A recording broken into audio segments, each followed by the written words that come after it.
I'm Tova, trainee life coach, special needs mum and former project manager. Welcome to another episode on my coaching channel. This one is called The Art of Giving Yourself Grace in Difficult Situations.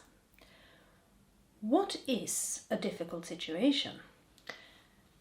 Well, the answer is any situation which you find difficult, which you find challenging.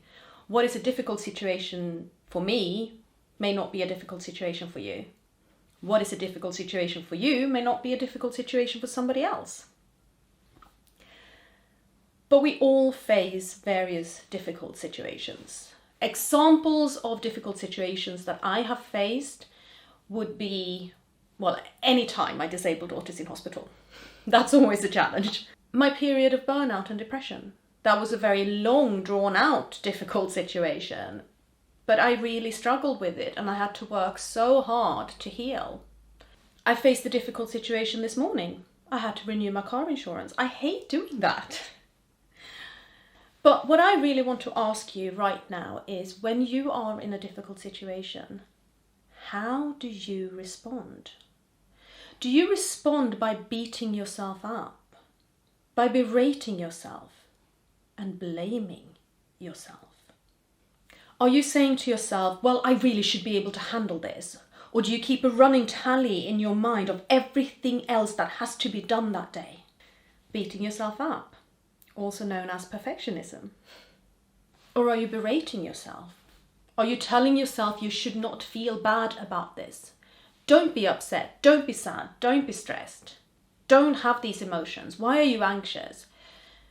Are you stopping yourself from feeling and processing emotions that you think are negative and therefore bad, wrong somehow? Or are you blaming yourself, telling yourself that this is all your fault?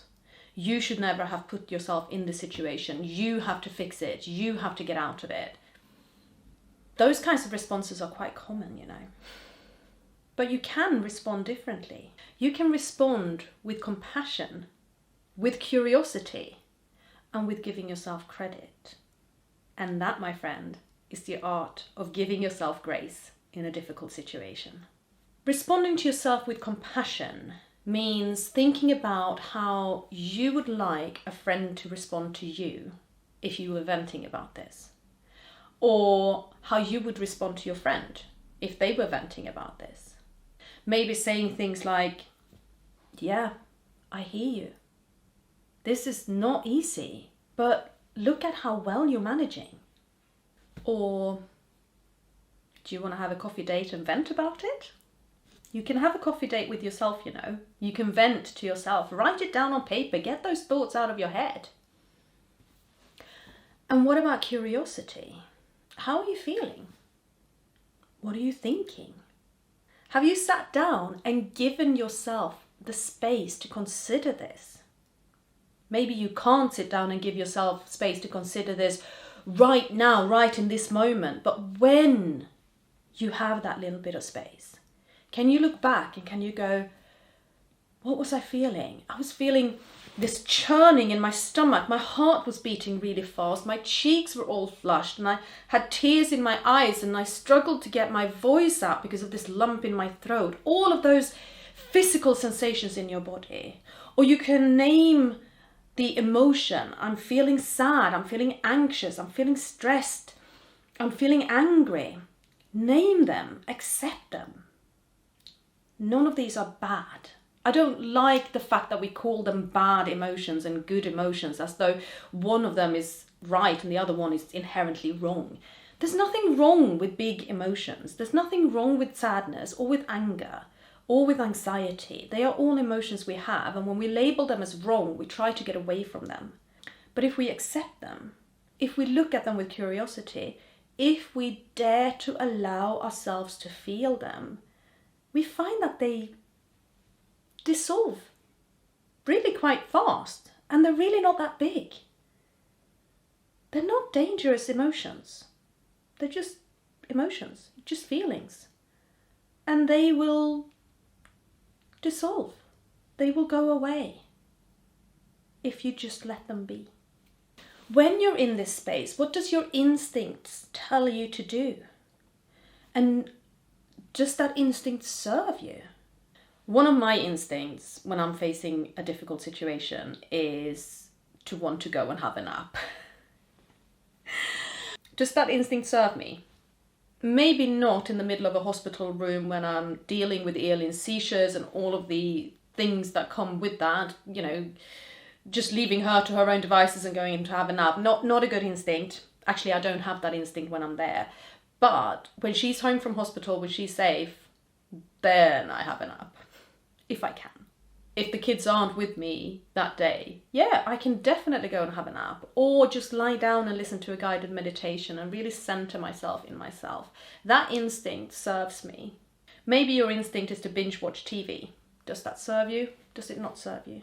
I'm not here to tell you what does and what does not. You need to come up with that answer for yourself. And you can also ask yourself, right now, what can I do? Or even, right now, what am I allowed to not do? What am I allowed to drop? There were a lot of things that I allowed to drop during my depression. I did not try to find a new job, even though I had recently been made redundant. I dropped my expectations of a constantly picture-perfect home in every single room, right? There were so many things that I simply allowed to drop. I needed to focus my energy on the areas that would help me recover, help me move forwards.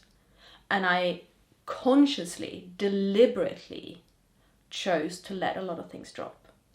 I didn't even celebrate my birthday. And finally, give yourself credit. You might not realize it in the midst of a difficult situation when you're so caught up in all of these whirling feelings that you have, that you've actually achieved so much. So if you can take a little bit of time just to think about, what have I achieved today? I've showered, I've eaten breakfast, I have looked after my children, I have sat down with a cup of coffee, I have paid my bills, I have called a friend. All of those little tiny things that you achieve in a day that you never think about, particularly if you're socialized as a woman and you have a tendency to kind of see these things as just the stuff you do and not as anything to be celebrated or applauded. They are things to be celebrated and applauded every day, whether you feel crap or not, but particularly when you feel crap. So think about what you have achieved. If you can make the time, sit and write down every single thing you've achieved. Give yourself credit because you are doing so much. You are doing so well. So for the art of giving yourself grace in a difficult situation, I say approach yourself with compassion, curiosity, and give yourself credit. Thank you.